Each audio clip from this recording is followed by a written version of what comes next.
Cheers.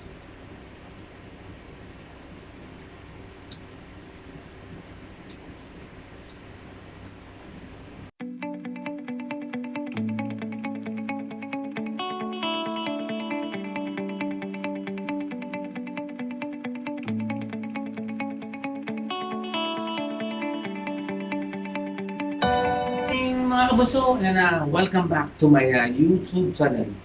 So mga kabuso, my name is Edwin, and I'm your bartender.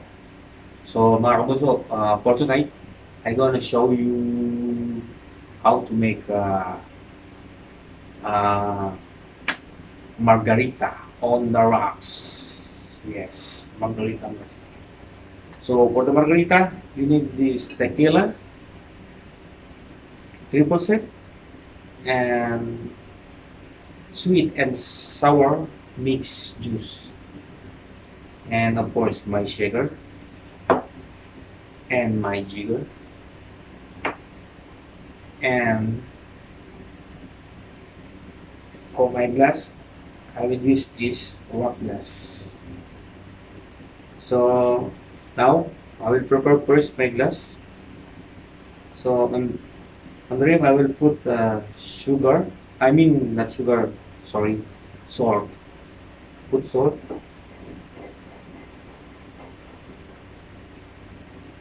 Salt on the rim. Okay. And then later on we'll put the ice on it.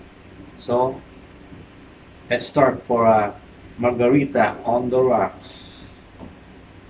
So first step, tequila. Tequila, make it 45 ml of tequila. 45 ml of tequila. And for the triple sec, 25 ml of triple sec. And 30 ml of sweet and sour mix. 30 ml on shot. Okay. And then ice.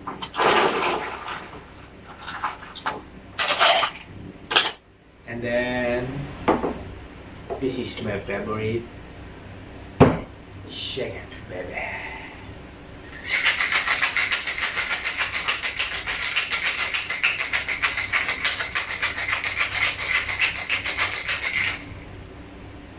Almost done. It's cold, man.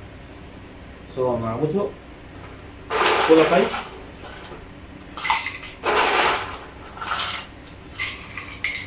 Here we go. Here we go. Your Margarita. Now your Margarita on the rocks is still done. Perfect. And for the garnish, like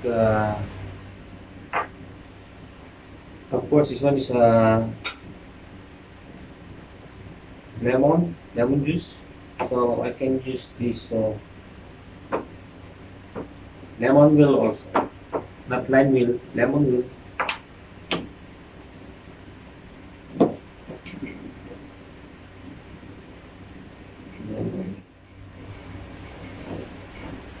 Oops.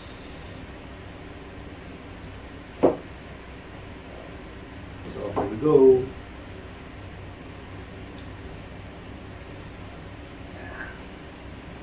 So now mga kabuso, your Margarita on the rocks is ready. Cheers. Nice color. Anyhow, mga kabuso, thank you very much for watching, and don't forget to like and subscribe my YouTube channel, and don't forget to share and share and share and share. So once again, thank you very much, and of course again, tasting time. Cheers.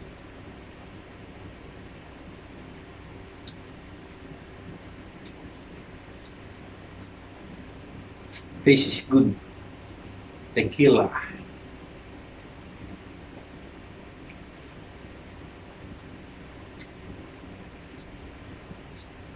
combination with salt and sour, sweetness, and perfect.